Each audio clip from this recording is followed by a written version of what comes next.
So, thank you all for coming out tonight to a block at a times forum with the Albany Police Department on interactions with communities. So tonight we're going to be talking about use of force. There's a lot of confusion about what the different levels of force are, and so this is an opportunity for people to, ask questions in a frank manner, and then, get honest feedback from the police department. What might seem like an appropriate level of force to the public, that's not necessarily the way that it is in practice with the police department. And so tonight we're here to hopefully get some answers, maybe propose some solutions, and then continue this collaboration moving forward. So I want to first start out by allowing our partners with the Albany Police Department and the Police Review Board to introduce themselves. So let me start with this side. Good evening, everyone. Thanks for coming. I'm a little short, so let's move this in. So thank you all for coming. My name is Eileen Morris. I'm the current chair of the Community Police Review Board. I wanted to first of all say that this is really important that we're here discussing the things that affect us all in the community. So thank you for having me today and inviting me on the panel with the chief and Good evening, everybody. I'm Eric Hawkins, police chief here in Albany, and it's a pleasure to see you all here. Obviously, when Danielle and Zach and Jonathan started the idea of having these community meetings, I thought it was a great idea there, and even more so now. It's exceeded my expectations. I think it's great to have a forum for our residents in our community to talk with police personnel about issues that are important to folks who reside and visit in our city. This topic tonight is something I think that's a very, very important topic. So I look forward to the discussion. Thank you. Good evening. Good evening. My name is Sergeant Jose Martinez. I am the training sergeant for the Albany Police Department, and this is my first forum with Chief Hawkins here tonight. And I'm here to help address any questions concerning my. Okay, thank you guys. So we don't want to take up too much time, but we do want to, try to kind of address why we're all coming together and what we're looking to collectively accomplish, and then, obviously quickly discuss, why we shouldn't be here. So first, obviously, this is a safe venue to be able to ask open and honest questions and then receive open and honest feedback. We ask that everybody is respectful. That's just common decor, so thank you in advance for your following that. The main point is to try to clear any misconceptions about what the levels of use of force are and when they would be applied, scenario-based, that kind of thing. Also, community dialogues promote the opportunity for potentially influencing policies, practices, and regulations, particularly as it pertains to officer training. So, we might identify collaboration with our partners, with the police department, that maybe some things can be changed, with all these training academies. And again, when you come up, we ask that you provide, feel free to say what you would like. This, but yeah, please provide solutions. We love solutions and suggestions.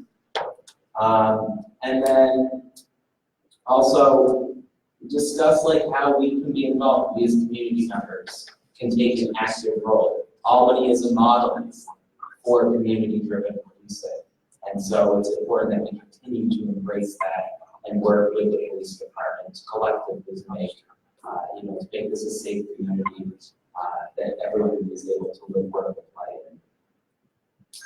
And then, I guess working with the department to figure out where they can come in as change makers and leaders in this. So what are we not here for? Just very quickly. Obviously we don't want to degrade others, throw around obscenities and threats, it's not political. This, going over your allotted time, 2 minutes, we have a timer so that we ask that adhere to that so that we can allow as many people to speak as they want. And this is an opportunity to look at the bigger picture, not promoting oneself or one's own agenda. So, yeah, so hopefully you guys can agree that, can we all come to kind of an agreement that that's not the school we just said? Everyone in favor of that? Okay, excellent.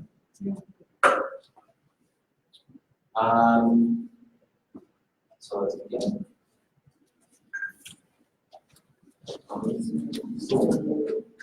So there's a couple of things that we wanted to address tonight, and obviously we're trying to not make it too much of a presentation and more opportunity to have discussion based on questions and the conversation, the discussion that goes with it. So I guess I'll start it off. And the question is, when is use of force acceptable? And I think we need to start with just an understanding of what that means to policing and what that means to how a police officer determines the need for use of force in a situation. All right, thank you, Daniel. I'm going to turn those questions over to our training sergeant. All right, so when is force acceptable? There's multiple occasions that applies to. Typically, it's effecting arrest, gaining compliance, detaining an individual, that subject safety, officer safety, or the person, i.e. the public, their safety. And force can range from everything from just simple hand contact, an escort where I put my hand on somebody's shoulder, or grabbing their wrist and escorting them, as to using hand techniques, close hand techniques, impact weapons, and last but not least, deadly force, which you all live in there.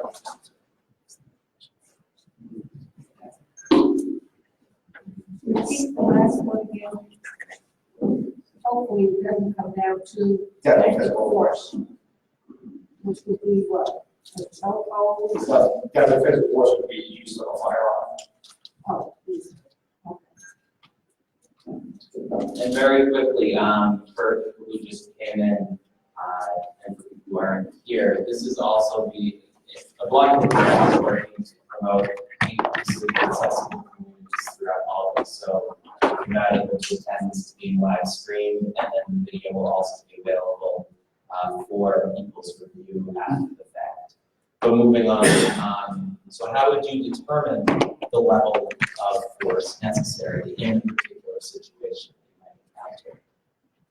That situation is dictated by the subject's actions, and can be multiple factors. Could be officers' factors, subject factors, environmental factors. There's many things that go into applying force into a particular situation. But our first step, if any, is to try to de-escalate, verbal de-escalation. That would be the first. But it also depends on the type of situation that the officer is presenting at that given time. You want to go to questions? Yeah, so Terry, I know you have a question. No, I didn't really have a question. It was, the notice for the meeting didn't say what the subject matter was going to be tonight. So what I signed up for was something different. Oh, okay. All right. So, does anybody have questions about use of force? Yes, and when you guys ask questions, please come up to the microphone so that everybody can hear you. Are officers routinely armed with tasers? There are several officers throughout the department that have been trained and certified in the use of a conductor energy weapon, that are known as a taser. Not all officers carry tasers. And how is it determined which officers are trained for those? It will be, we would, put out a bulletin asking, or we put a school on, asking officers who are showing interest in being certified in the use of a conductive energy weapon. And then we would host that school for that training. And once that training is complete, then they would be certified in using the conductive energy weapon. Okay. Is there a plan to eventually train all officers? At this time, we're not making it mandatory for every officer to be certified in the use of a taser. But just to answer your question a little bit more, there will be some discussions though, and if that's appropriate, if that's something that is in the best interest of this department and this city. Because obviously we see some benefit in having, these tasers, and we obviously see the impact that these devices have had and minimizing injuries to those who we're dealing with, but also minimizing injuries to our officers themselves. And so we will have a bigger conversation at some point as we move forward about the physical piece of it, the practical part, and how we train an entire department with this type of device going forward. Thank you. You're welcome.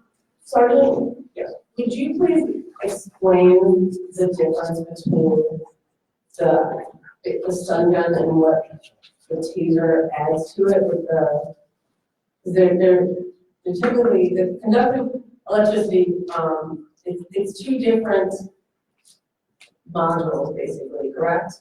One is a dry stun. Well, you would use it, yes. You could use it, it's a tool that serves two purposes. One, if it has a cartridge, and you were to fire that cartridge, you would shoot out two probes.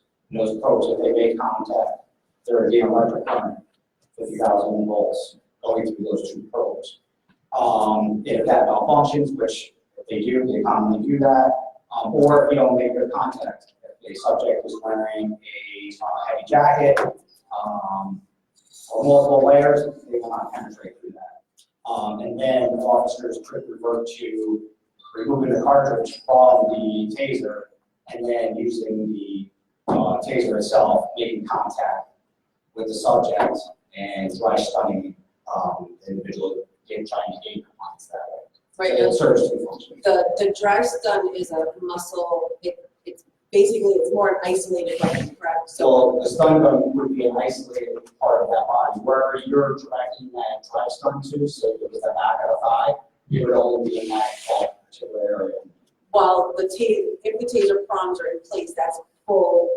For that entire spread. Right. So if it was in the ankle and the hip on the right side of the body, this whole area would be affected. It would only be in this area here. Right. So if I was from shoulder blade to lower back, then that entire area would be affected. Okay. I just wanted to clear that up because I know we use the word taser, which is actually the brand name. Correct.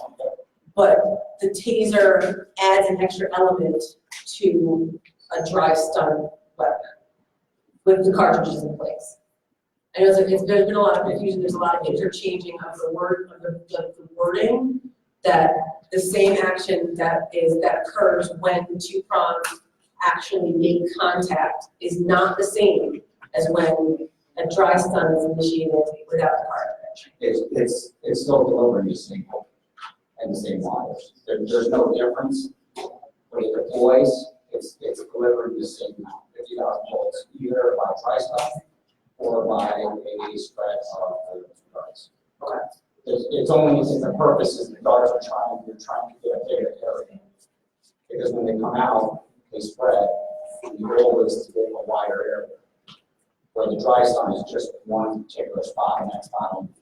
So you can be dry stunning the back of the calf, and your arms are still free.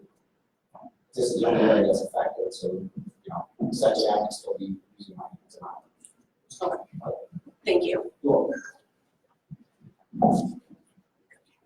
So there's a new class of recruits who's going to be entering the academy pretty soon.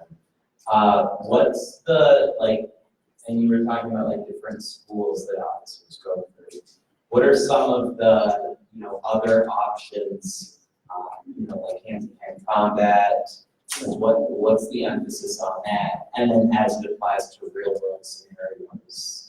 They currently are mandated by New York State DCGS. It's called defensive tactics, and we do it over multiple days and times because of site availability and time constraints, but it's over 40 hours that they'll be trained in the tactics, ground techniques, arrest techniques, appliance holds, and escort techniques and stuff. Does that include de-escalation methods? During that process of training in defensive tactics, de-escalation is part of it, but there will also be another class in the academy somewhere down the road within the curriculum that is strictly just for purposes of de-escalation. And that's an important point that Jose is making, because we're training these officers to avoid the use of force in the very first place. Obviously, they have to be trained in how to use force and how to do these different types of physical means of control, simply because it's, we want them to be able to do those things safely. So that we're not causing any excessive or any unnecessary injuries to persons that we're dealing with, as well as the officers. But a real key point, they're being trained in crisis intervention team model type issues, where they're learning how to identify individuals who have mental health issues and substance abuse issues, and those who are dealing with extreme poverty and some of those other social things that individuals are dealing with when our officers are having interactions. And that's extremely important, because we want our officers to be able to avoid using force in the very first place by, just like Jose was saying, using some verbal techniques to kind of negotiate your way around some of those things. We're seeing that across the country, where officers who are not trained in how to verbally deal with individuals who are under some sort of stress, some of the social things that we're seeing, they're having problems around the country with this. And they're using force when there may have been some other way of dealing with these individuals, and it escalates to the point where we have people getting hurt. So our officers are given some alternatives in their trainings to deal with all individuals that are dealing with. Does the department, so obviously there's a curriculum that's mandated by the state. Does the department have the ability to, emphasize a certain area or add additional time for a certain area above and beyond what's mandated? Yes, we can always expand on it, we just can't take anything away from it, that's all. And does the department do that in terms of, so you talk about so de-escalation, understanding mental health, disability, does the department add an extra layer, for engaging in situations where that's present? Yes, they end up doing another, we call it street survival, which is basically reality-based training. We put them through multiple scenarios that we ourselves have dealt with over our course of our careers, and we put them through that, and then we debrief after everyone. And there's never one correct answer. There's multiple ways to handle different situations. But we try to show them, multiple outs for different typical situations.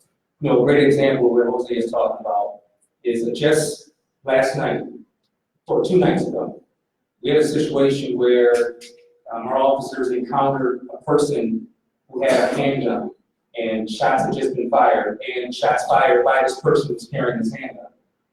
And officers approach, and this person is not compliant. And there are a lot of places around this country, a lot of police departments, where officers who are not trained with using discretion and using restraint and identifying other means of dealing with a situation like that.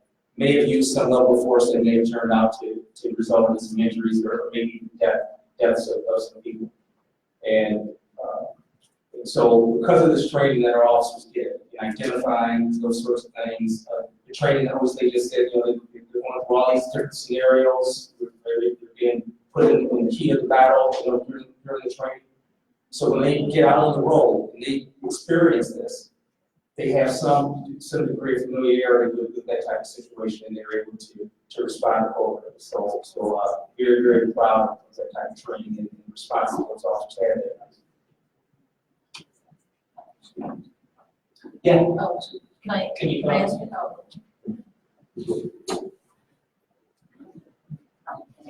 so does the Albany police force, do they do that kind of training routinely, like every year for the officers, not just the new recruits, the kind of like a refresher? Currently, no. Is that something you might be looking at? What we have is, we have in-service mandated hours every year that we as a department have to do, and we are expanding on stuff like that. Currently, we're at like 21 hours, but we're trying to implement more hours with more training. So stuff like that we can add, whether it's a couple hours or it's an 8-hour day. But a lot of things, logistics and time, stuff like that goes into it. But it is definitely being looked at. Jose is right. I mean, it is logistically it's tough, especially right now with us being so short. Because when we put these officers through that type of training, we got to backfill those positions that are being trained. Those officers are actually want to be trained. So it makes it a little difficult logistically now. But we've had this conversation over the last month or so that once we repopulate and we get fully staffed, one of the things that we're committed to doing, not only are we going to fully staff and training you, but we're actually going to add bodies to that training. I think it's extremely important for just what you suggested. So we have some bodies and some staff available to have this ongoing training. And so going forward, yes.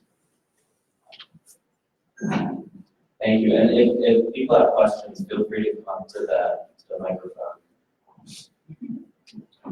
So I'd like to ask a question, if I could, Officer Martinez. Do you find that the crisis intervention, do you find that complicates some of the situations where you think that it helps the officers maybe kind of de-escalate them?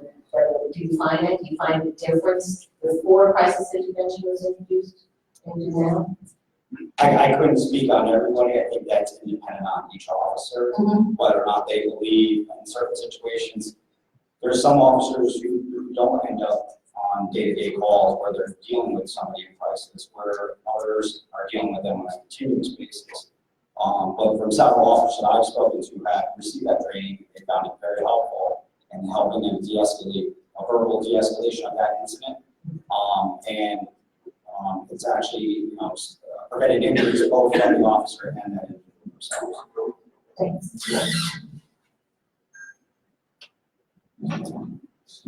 yeah, sure. Stay right here. I'm here. Okay, good. Well, first of all, I'd like to thank ABAAT at the time for offering these community forums. And guys here, Yes. can you hear me? No, Okay, go ahead. all right. I thought I had it now. Yes. So I said, my name is Amelia, and I serve under the direction of the Island Community Solution Review Board. But I want to first thank ABAAT at the time for offering these community forums, which are so important. And I want to thank the panel for being here. My question is, we see that there's a clear division in communities of color that are more impoverished than other communities. What do you think, as experts in this field, that you would want communities to know? Because according to the media, which people tend to believe, it appears that there are more excessive force used in these communities. So as experts in the field, and I would ask anyone of you and all of you to answer, what do you think the community should know? Because we're not officers, we don't always understand the training, And there's misconceptions, but there's also a real fear in the community of police officers as well. Can you just be specific to exactly what the question is that you're actually asking? Yeah, that was a loaded question. So I guess first, I would ask you as an expert in excessive force. I'm not an expert in excessive force. So I'll say in policing, that you would know more than me, maybe some of the people in the room. And so at that point, you could only answer from your knowledge. Correct. So I wouldn't want you to answer for the entire police department. But I would be interested to know what your thoughts are, what you would like to offer the community who is here on what you would like us to know as it pertains to excessive force and communities that where it's appearing to be more prevalent. First, I would say use of force. Okay. The thing is, as a community, when you're ordered to do something, okay, by a police officer, if they're telling you they're effecting a lawful arrest of that individual by law has to comply. Okay, even if it's unlawful, even if the officer is in the wrong, that individual still has to comply with that arrest. Then we can deal with that afterwards. Okay. I also would ask that the community also would help us in identifying individuals in those areas that are committing those crimes, so we can then base our policing in that specific general area for those individuals. And we wouldn't be out there all the time in one specific. I heard it was we say, "Oh, you guys are focused on Second and Judson." Second and Judson is a hotspot. But if somebody was to give us information and help us and be like, "This is coming from this house, that particular," even if they're anonymous, and say, "Hey, this is the time you should be out here. This is what you really need to do." That would help us, and specifically locate those individuals and try to affect their arrest this way. Anything like that.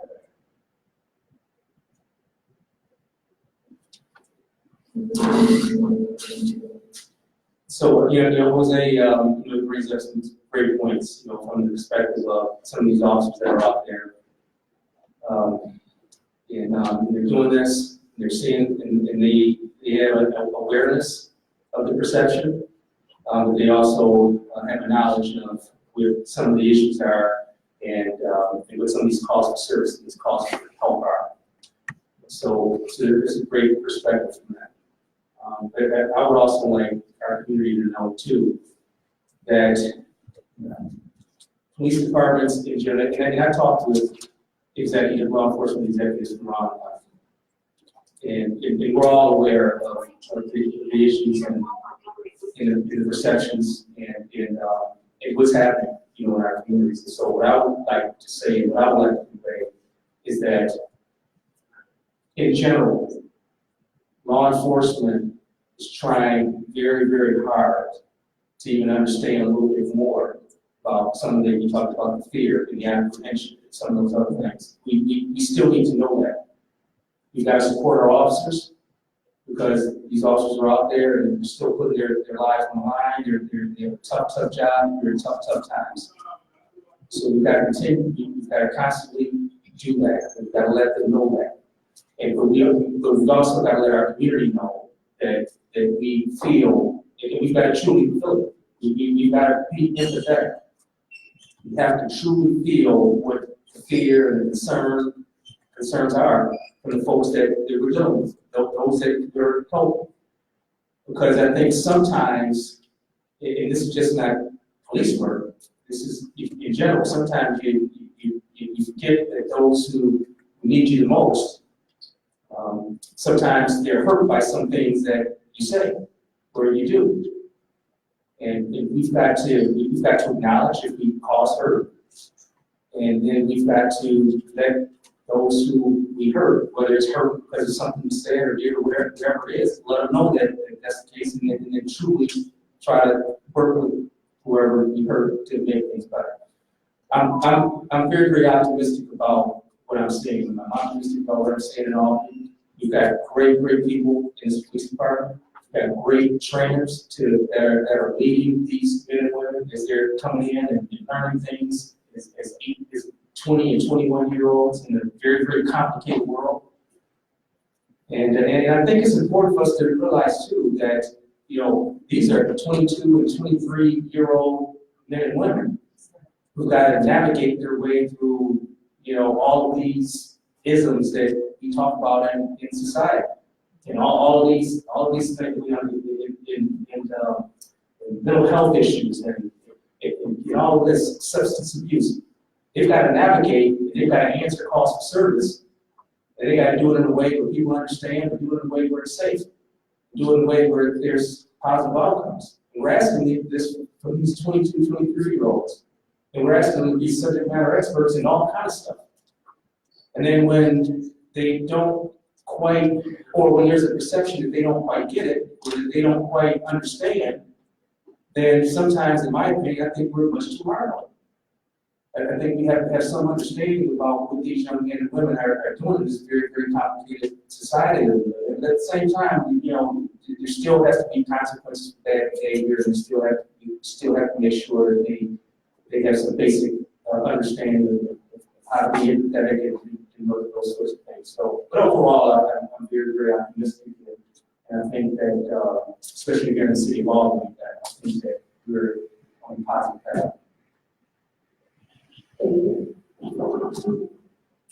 Frida, do you have a question?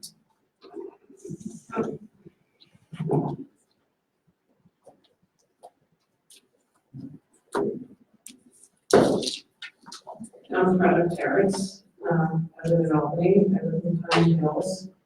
I've been to, I think, all the 100 meetings, and once again, my focus is on racism. And let me start by saying I'm not talking about racism on one side or anything like that. I'm talking about a solution. So we'll talk about culture, and please remove your personal stuff from this. Okay, this is not. In order to perpetuate white supremacy, we tend to live in communities that are culturally, for lack of a better term, that's not the right term, similar. Within those communities, I grew up in an all-Jewish community on Long Island. We have things we talked about, said, ate, etc. We had our own cultures because we were left out of things at a period of 71, so it was right after World War II when I was born. So therefore, we may know what we know, but we certainly don't know what we don't know. So what happens is we come together, either in peace and love, as I do with many of my friends and acquaintances, or in these horrible situations, with these clashes of cultures. And sometimes that's all they are classes of cultures. So what I'm going to say is that we need to, I know you guys do a lot of training, but even brain surgeons have to take other courses. All right, you wouldn't want to have anybody doing surgery on you who hasn't been updated on the latest stuff. In my case, I'm not talking about new ways of policing, because that you'll take care of, that's your job. It really is how we in this small city of around 100,000 people, how we all can get along and try to understand each other. And if we do, there would never be the other. And I will say to you, I am a child of the 60s. I have a child who's half black, half white. I have my prejudices. So for those police or who have my life and everyone else's in their hands, for them to see somebody as the other instead of my neighbor, we're not going to get past this. That's why I keep coming back here and I keep talking about racism. Because you'll deal with all the technical stuff, you'll get the latest in training, you'll train people on how to get along better with others. But we've got over 400 years of white supremacy that everyone is dedicated, every white person. I'll include myself because I'm not aware that I do it, but I must because I benefit from this. We all want to keep, we have wanted to keep this the same way. So whether it's our schools, whether it's our businesses, our police forces, whatever it is, I don't point the finger at you guys. You have a very difficult job, and I would never want to take that job, do that job. But the job that we all have to do is really learn about each other.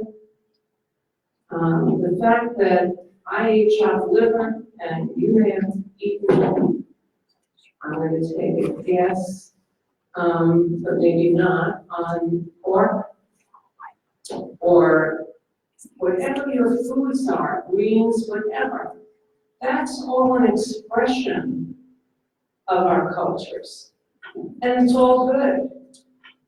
So I guess I'm asking for us to all come together, like I invited to be saying the mayor, everyone, to talk about how we can do this work in the community.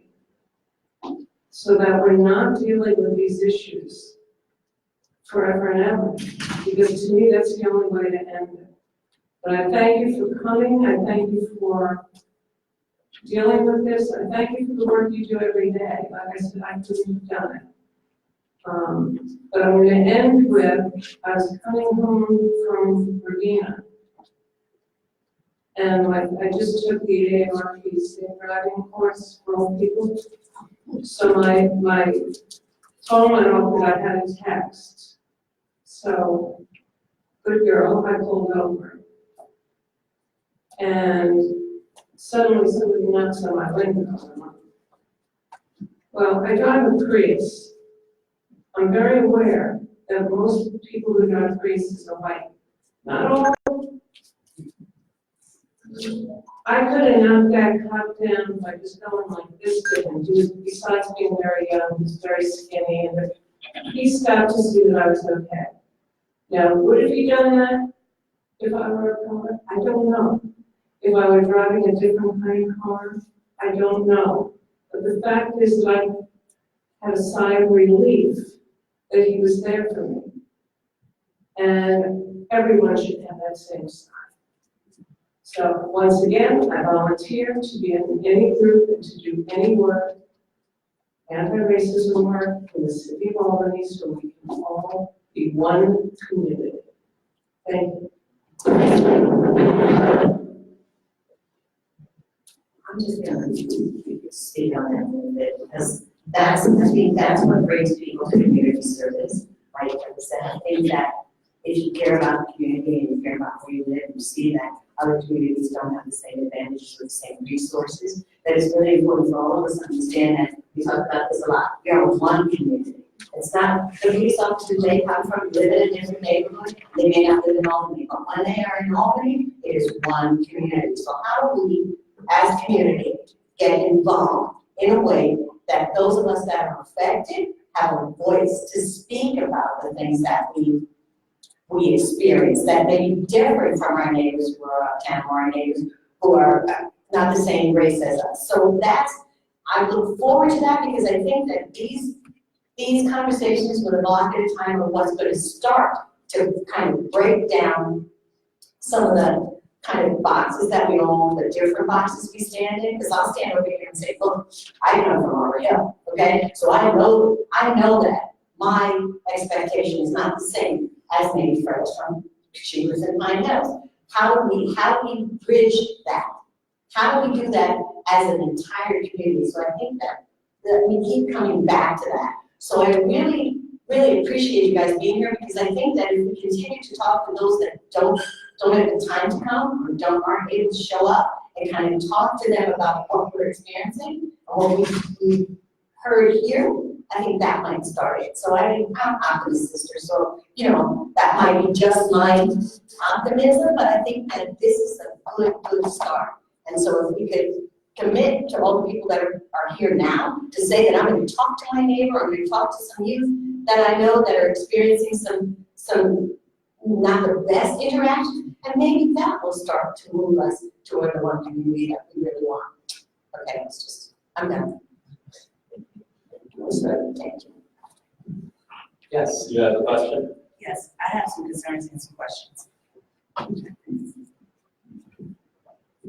My name is John DeGoss, and I have a son that's mentally ill. So I really want to address the mental health topic. I work in an urban community, but I live on my own now. I think I've talked to a lot of parents, and it's a conversation that you have to have with the males, I would like to say, the black males before you go out, and get them prepared. You know, this is a discussion that I just recently, I have 4 children. I don't have to talk to my girls like I have to talk to my son, like, be careful when you go out. When if you get stopped, you know what I'm saying, do everything that the cop. And the cop asks you, but that's a concern. You know, I'm pretty sure other nationalities don't have to sit down and have that conversation with your children. So my question to you is, how do you spot a child that has mental health issues? How do you know if you pull over your child and they're displaying mental health issues? Does it come up on the system? How do you spot a child that has issues? Well, first off, unless we personally know that individual, we won't know that that child has any issues. Unless we had past dealings with that child, there's nothing that there are some factors. We have autism training, which officers have been trained into spotting factors that would show an individual that's autistic, but we're not trained on every mental illness to recognize every symptom of every child out there. So I kind of understand that, but my time is in session. So, does his name come up? You know, one of my fears is, you know, him being hurt by the community or him being hurt by the police officers. And I don't think that's just a concern for mine. I think that's a concern for a lot of the communities. I don't live in the urban community, but it is a big change to when I used to live in an urban community. I watched the value of people's properties decrease, you understand, and it's concerning, it's really concerning. So my issue is, how is the police officers going to combat an issue when they really can't relate or understand? And some of these police officers don't even have these communities to even know how to address this. I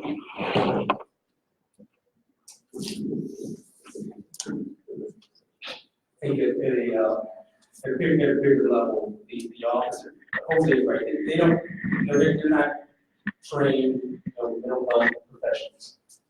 You know, so they won't be able to see a person and immediately say that this person has whatever that is struggling.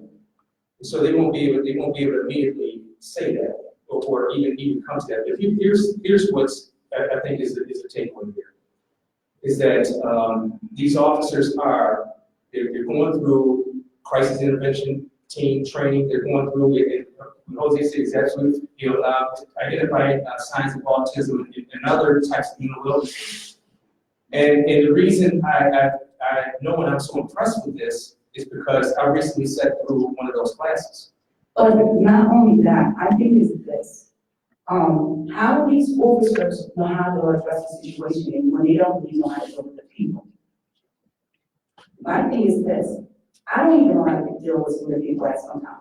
You understand? When I come to the urban community, I'm struck. I'm struck by the people that hangs outside, the trash. I'm struck by all that, because when I grew up in that community wasn't like that. You understand? So my thing is, how is these officers trying to combat the situation and intertwine with the people in the community? I mean, because it's disturbing to me when I've lived in that community my whole life and I have to look straight when I'm driving down the street at night. So my thing is, you know, I've been met with a question by police officers. That doesn't mean I don't like all police officers, but how are the police officers trying to intertwine, interact, and get to know the people in the community? If the people in the community have fear or scared to talk to the police officers. And if the police officers are coming into this community showing aggression, how we're gonna amend things? Number one, they have to be trained, they have to be given tools to help them identify some of those things as best they can. They have to have an awareness of if they are insulting people or if they are making people feel fearful, like you're saying, they have to have an awareness of that. And if they are, they're getting some training in interpersonal communication skills so that they can do some of those things. And then if there are some missteps, then it's important that the administration of the police department take corrective action. So I don't know if you, and I know you can't simply take a person and give them a book or give them something and say, okay, now read this and you're gonna be an expert, or do this and you're gonna know it all. But what we can do is give these officers some tools, give them some information, and then make sure that they're using this information in the most appropriate way. But then again, it goes even before that. Because a lot of what you're talking about is just basic human interpersonal communication skills. And so you just spoke of start. So we've got to make sure that we are hiring individuals that have the capacity to even do that. That have the capacity to feel empathy, that have the capacity to be aware of situations like that. In other words, simply hiring good people. People who can jump fences and run a 40-yard dash in a certain amount of times, they can do a certain amount of push-ups and all that other stuff, but just simply good people. And one of the things that I've seen, I think this is my second or third hiring class that I've had since I've been here, is that we are looking at the person when we're making hiring decisions. It's not simply what type of degrees they have and all these other types of things. Are they good people? And so the strategy, overall strategy, is take a good person, give that person some tools, some knowledge, and some a little bit of training, and let that good person go out there and do this work. And if they have missteps, then we take corrective action. Okay, well, thank you. I'm gonna just ask a follow-up question to that, and it sort of pertains to training. So there are different, so for example, New York State Office of People Development with Disabilities, they recently launched a program that gives people who are eligible for those services the ability to get an identification card if there are interactions with law enforcement. Some people with, who are deaf or hard of hearing, they might have a card that they would pull out. But I could understand that might present a threat potentially at the time.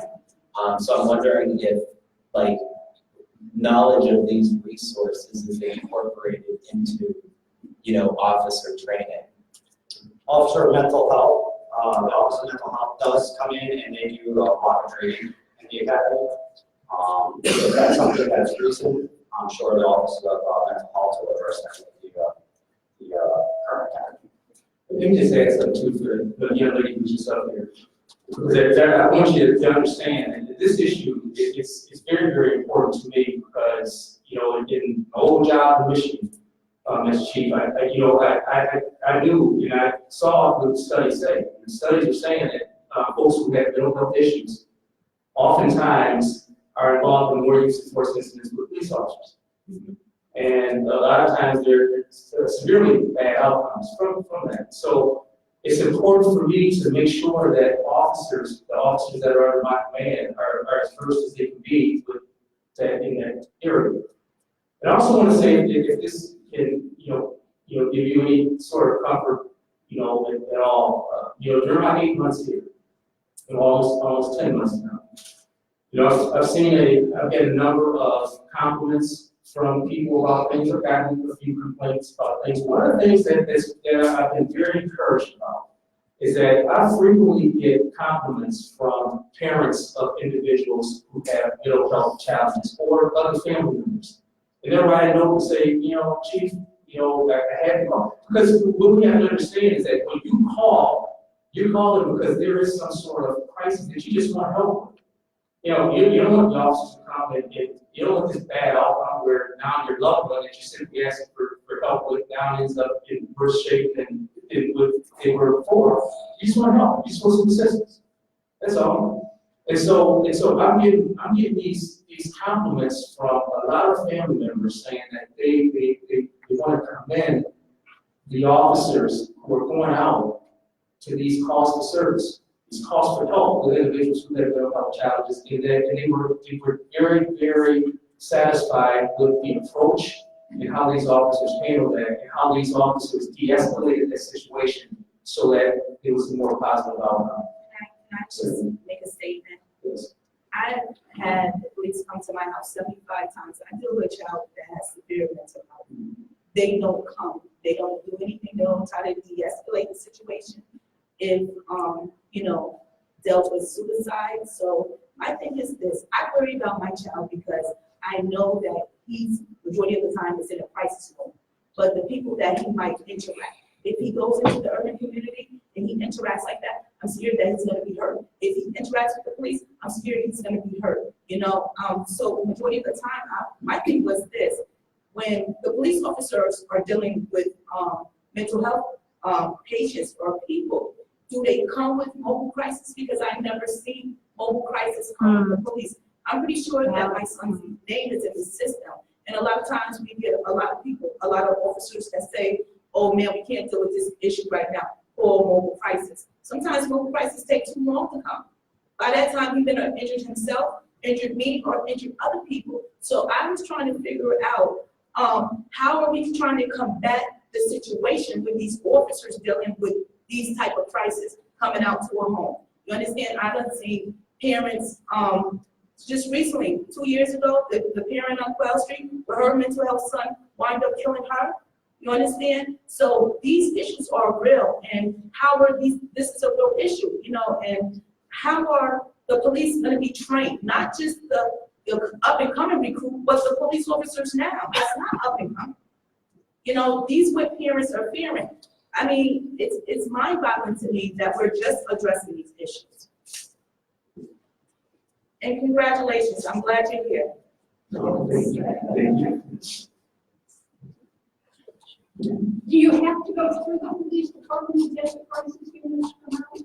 I usually do go to the police department because the police department comes quick. It takes at least an hour or half an hour for the crisis center to come. By that time, he's been fled. And my fear is him hurting somebody or him getting hurt. So if he comes across a police officer, a lot of police officers don't know how to deal with mental health issues or patients. You understand? So, and also another thing, does their name pop up in the system that they have mental health issues? So before you even go and address the situation, you know that this person is dealing with mental health issues and you know how to address the situation. We don't have a system where we identify every person in the city that has a mental health issue. There are particularly some individuals who we dealt with on a continuous basis. When their name is put into the system, dispatchers will recognize that name, or they'll go to the premise history of that particular address, and they'll advise officers of that individual of either violent history or a history of weapons and stuff like that. Are y'all intertwining, working with mental health itself? Because if you're intertwining and you're working with mental health, these names should automatically pop up. So the police officer can protect themselves and be aware of what they're doing. If we have to act now for the safety of you or your family, the police will do so. On the other hand, we are, like I said, we're not subject matter experts in the field of mental health. All right, we cannot speak on multiple crisis.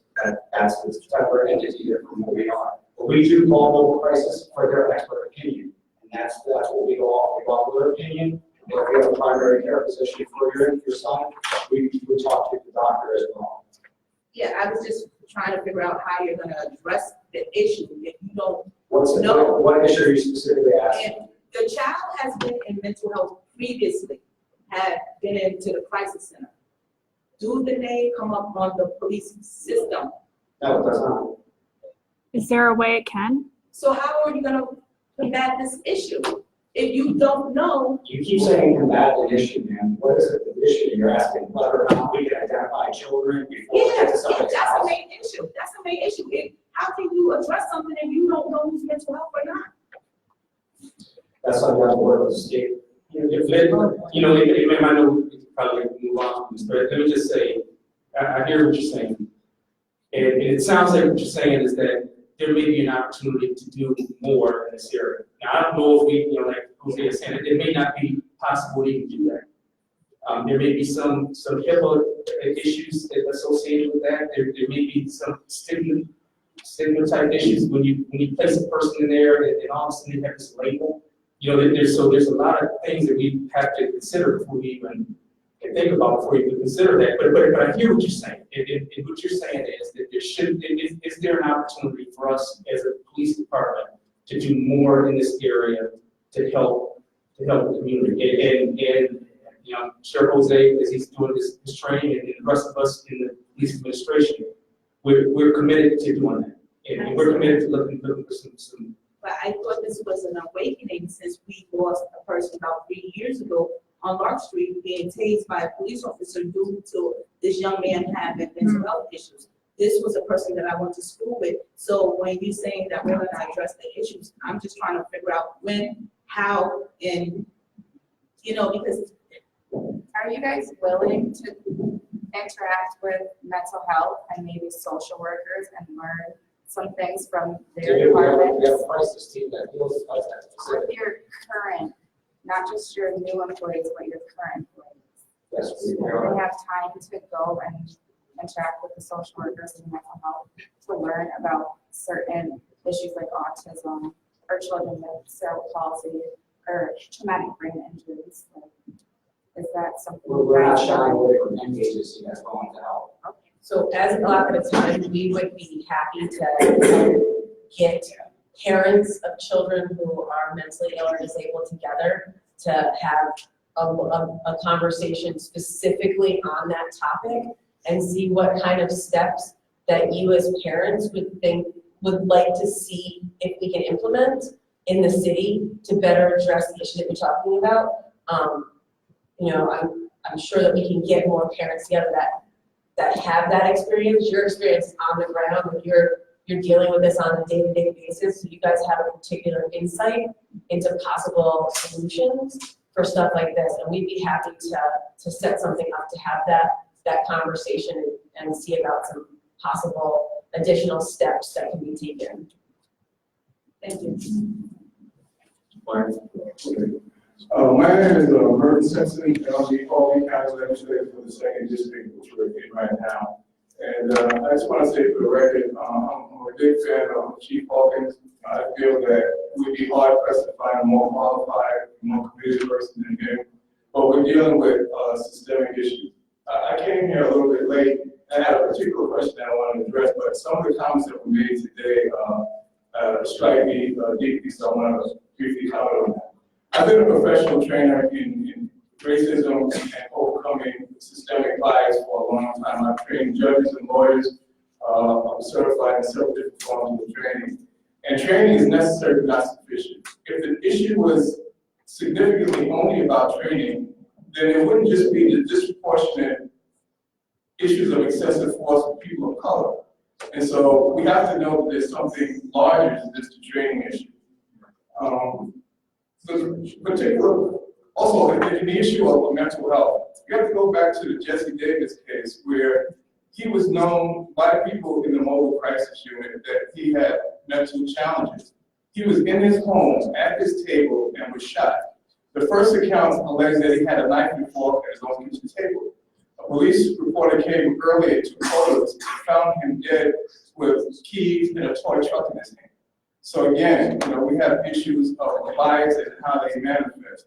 One of my specific technical questions is, the recent situation in South Bend, Indiana with Mayor Buttigieg, where a black man was fatally shot, raises the questions to me as to, technologically, we need to have body cams that either can't be turned off, or even if turned off, can be monitored centrally.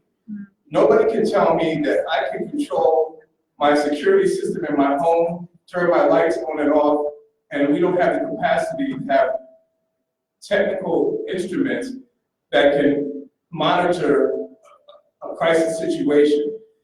It's no good to have body cams if they can be randomly turned off. I was very concerned about the situation with Sandra Bland in Texas, a strong Black woman who mysteriously was claiming to commit suicide, and strangely, the cameras in the jail were off. It's no good to have cameras if they can be turned off when they're needed most. So I'd like to hear some kind of commitment to buy the kind of technology that's adequate to the cause, because once we have cameras that can be intermittently turned on and off when they're most needed, you might as well not have them at all. I was reaching out to one of the experts in training because I had reached out to both the sheriff and I talked to the chief about changing the selection process by which we get police officers and sheriffs. And unfortunately, the expert that I had worked with in New York State passed away, so I'm trying to identify people in this firm. But, you know, we need to look at the selection process by which we bring people in. And one of the other major issues that I'm concerned about is I was able to review the body cam policies for both the Albany Police Department and the Sheriff's Department.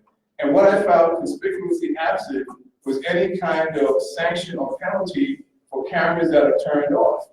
The policies, to me, are more procedures than actual policies. So I would like to know what are the remedial steps taken when an officer in a crisis situation turns off his camera so that the documentation that the camera is supposed to have is not available for when we need it. Because we know from recent history that when we don't have actual video footage of something, the story radically changes.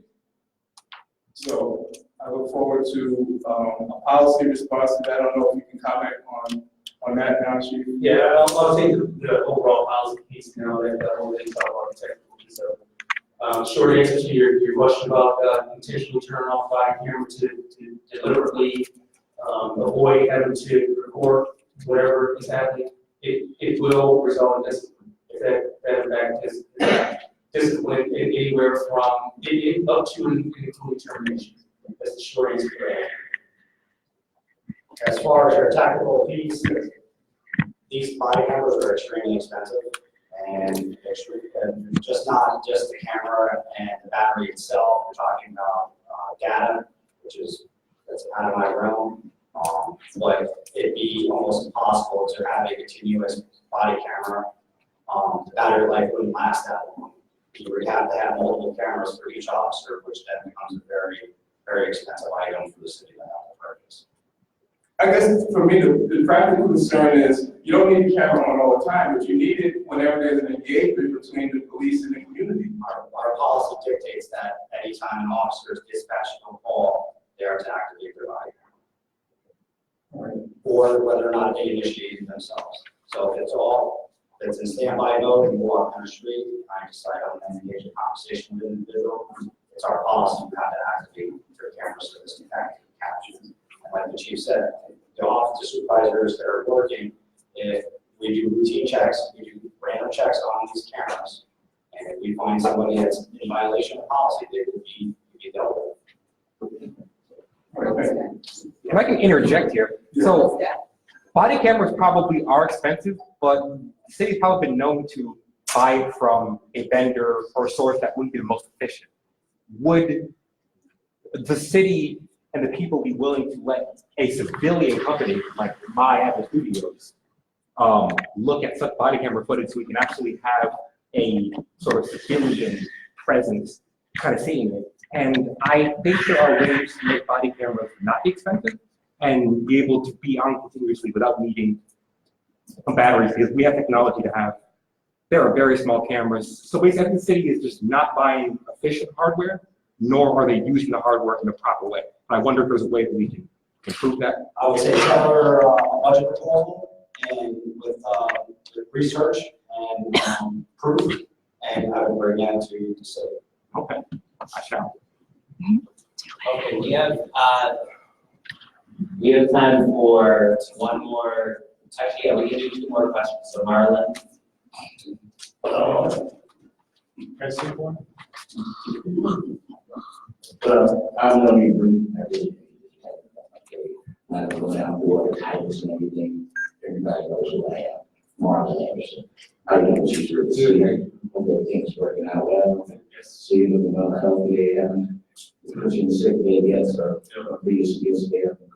My question is, observing the events over the weekend and stuff, and observing this process as I have been doing, keep my eye on things to make sure that everything's not even healed. I am concerned, and I'm hoping you can give me enlightenment, how well a deterrence factor the events in your stewardship in basically no tolerance policy has served to create a deterrence factor within the rank and file as opposed to the use of force in the community.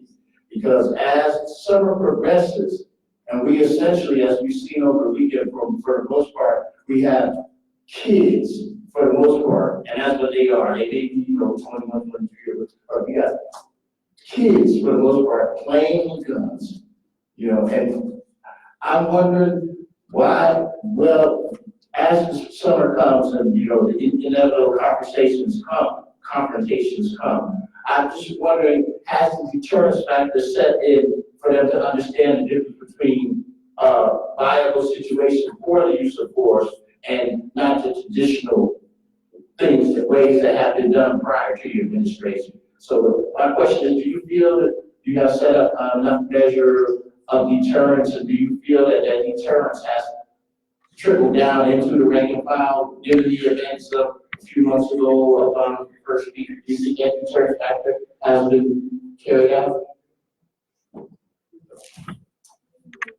Well, it's a difficult question to ask because it would require me to know what was happening before I got here. And it would probably require more knowledge about the people that I currently have in my field.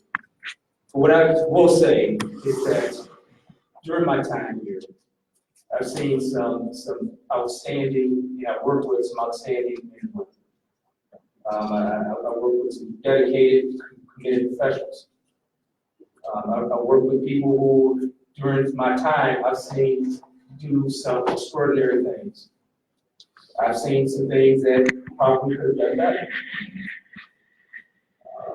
I've seen good people. I've seen some people who may need a little bit of help. And so I don't want to indict the department.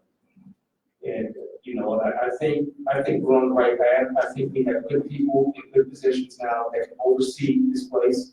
I've got great chiefs, I've got great supervisors who are training and who are watching over some of these officers, and these people that are in these key leadership positions are committed to doing the right things and doing the right things for the right reasons. And so for that, I'm optimistic. I'm optimistic that they'll see if there are some missteps, or if there are some officers that may kind of be going astray, that they'll have the commitment and the internal strength to do what's necessary. And I've seen that. And so for that, I'm very, very encouraged. Now, when you talk about, you mentioned some of the recent violence that we had over the weekend, I think what you're concerned about is clashes between officers and individuals who are out on the street just because there's a lot more activities. But let me just say, has there been any creation of any viable policies in preparation of the summer to come? Yes, absolutely. We've been preparing for this summer 7 or 8 months ago. And it's important for the community to know that this is not just a police issue. We're not doing this alone. If the police try to do this alone, we're going to have problems. There's going to probably be some problems and some of the things that you suggested. It's important for me, it's important for Jose and some of the other leaders in this department to let our officers know that they don't have to overstep. They don't have to do more than what they're trained to do or more than what's required. They have a mission. They got to do this mission the correct way. They got to go out and work with people when things happen. They got to, but they're getting this. They're understanding that we also need our coast department. We need our recreation department. We need these social agencies that are dealing with individuals who have mental health issues. These institutions that are dealing with individuals who are jobless. Those are the people that a lot of times officers have to deal with. And so if we can work very, very closely with those institutions that are helping those folks, then it'll minimize the chances of my officers having negative interactions with some of those individuals, which in turn will minimize the chances of physical confrontation between officers. So just to sum up the answer to your question, we've been doing this for the last 6 or 7 or 8 months, looking at ways of connecting with these different institutions in this city and outside the city, equipping our officers with some awareness and some training, and just working real closely and listening. Like the young lady, when she brought up some of the questions about mental health issues and some of the things we do. Some of the things may not be practical, like Jose was suggesting, but it's important that we listen, because even though we may not be able to do exactly what she's asking,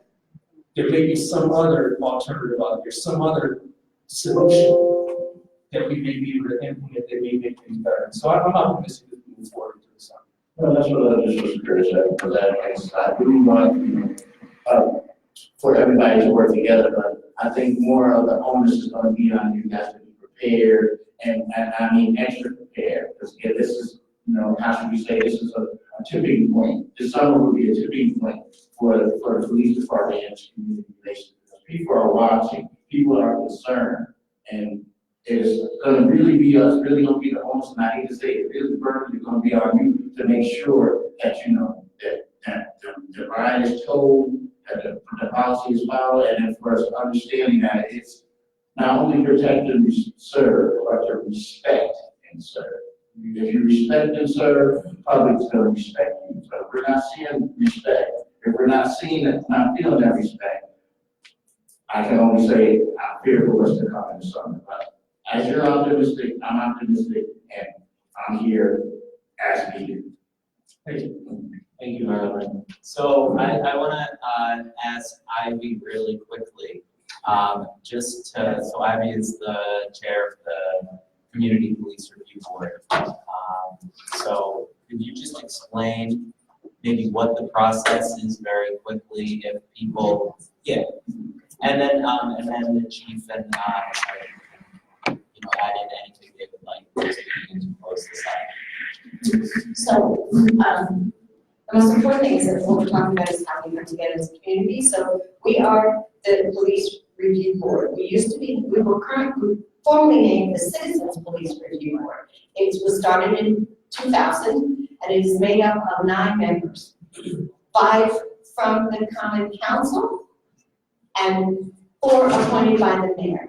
What we do, we are all volunteers. We all live within the city of Albany. That's one of the requirements. And what we do is we review complaints that are made by citizens. We are now the Community Police Review Board by charter. We have changed because what we want to see is, I say this all the time, diversity of thought, diversity of monitors, diversity of police officers, diversities of people that are encountering having police interaction, and not just one group of folks having to, coming in and listing complaints. But what happens with the complaint review process is we ask that you fill out a complaint form.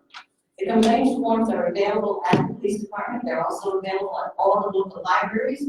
They're also available online on our website. We are administrated by the Government Law Center, which is located within Albany Law School. So there is the coordinator who actually coordinates with complainants and walks them through the process. First, you fill out the form, either online or at a place where you can pick it up. You fill it out. If you have situations where there are things that maybe are not clear to you how to fill out that form, you can contact the coordinator for the Community Police Review Board. We call it the CPRB. You can contact him, and he can help you walk through the process, or we also try to do forms and we do outreach so that we can explain to people what it is that you can expect when you fill out a form or when you go to pick it up. So the first thing is that, and then it is actually, the form is submitted to OPS, which is the Operation of Professionals, is that right? Office of Professional Standards, through the APD. Once that, they investigate and they review the complaint. We have monitors, independent monitors that work with us. And that's why I say that's the important, that we have diversity of thought, diversity of age, gender, all these things with monitors. They are independent and they go and they also review the case. Once that's done, the information is presented to the review board. The review board meets once a month. It is a public meeting. I say this a lot as well. What we really like is for the public to come and see how this board works. What is actually entails when you make a complaint, what the follow-through is once that complaint is processed. So I lost my train of thought. Anyway, once we do that at the meeting, you will have the opportunity if you have a complaint or you're a complainant. You'll have the opportunity to attend the meeting when your case is being presented. You're also given 7 minutes to speak on your own behalf. So the board reviews all investigations. We also send a specific member to also go to the police department and review what has already been reviewed by the OPS and by the monitors. We then come together as a board, review that specific case, listen to the complaint, and then we come to our findings. So we find what the findings are as follows: sustained, not sustained, exonerated, additional training, which is the one that I think would be really important here. So if we find that we have cases, because we've had some cases where some of the complaints have had mental health challenges, what we do is we review all the information and we try to come to a recommendation that we think might be necessary along with the findings. If that's the case, we submit that to the common council, and then it also goes to the chief. So then that's what our task is, to kind of bridge the conversations, make sure that the complainants have a forum or a place where they can speak on what's occurred, and we objectively look at all the information that's before us, and we come to a finding. What we also have, we have to have at least 5 members present in order to come to that finding. Zach is also on the review board, so what did I miss? Because I missed something. I think there's sometimes an opportunity for mediation. There you go, that's what I missed. In some instances, but yeah, he basically does.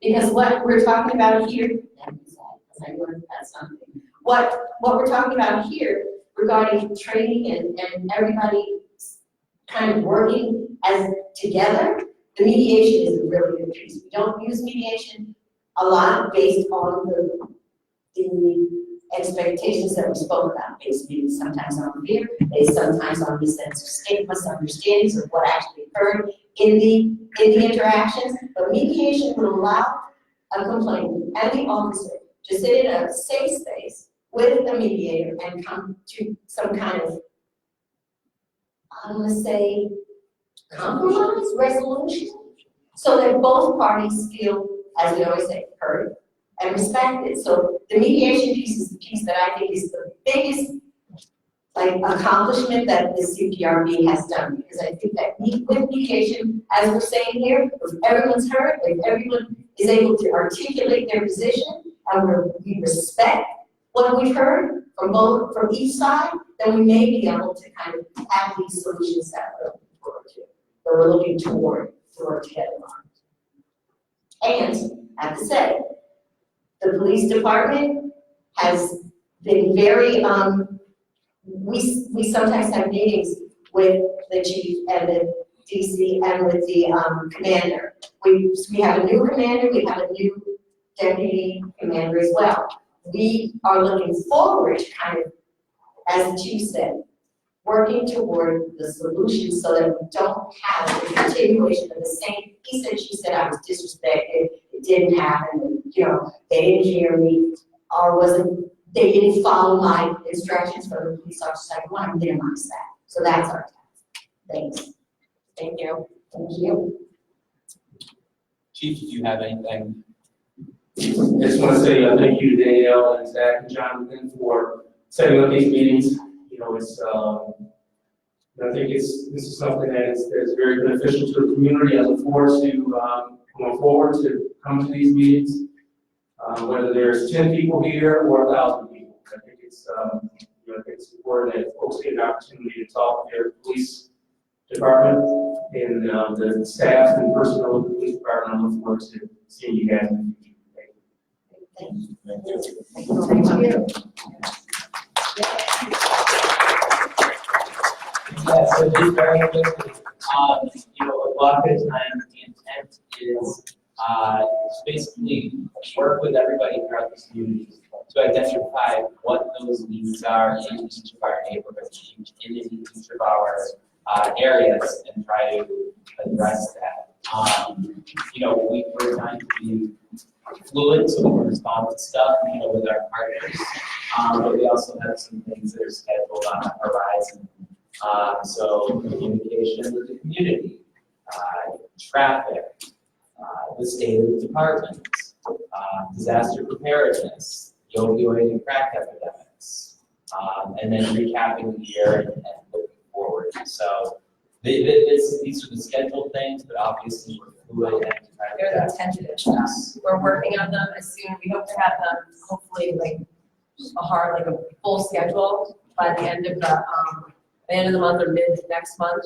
And that will be posted on our Facebook page, on our website, and it will go out by email to everyone who has provided an email address. We're trying to get it, we would like to have these set up in advance so that people know what's coming and they can set their schedules accordingly if they're interested in attending that topic. But we will be moving around the city and we will be addressing different topics that pertain to different communities, and we will be contacting the people that we need to have at this table so that people can have the conversation with people who need to hear us, need to understand that we have issues, and who are in the best place to help us correct those. All right, so thank you all for coming. Thank you. Thank you.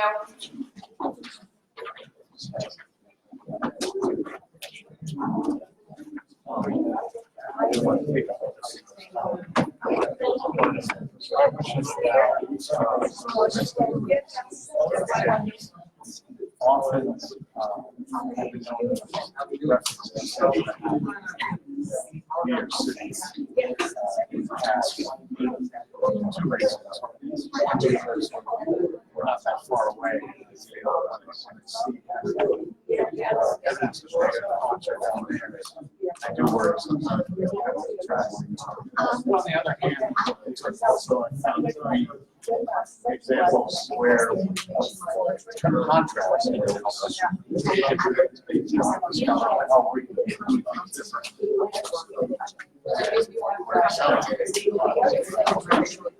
my question about the art garden.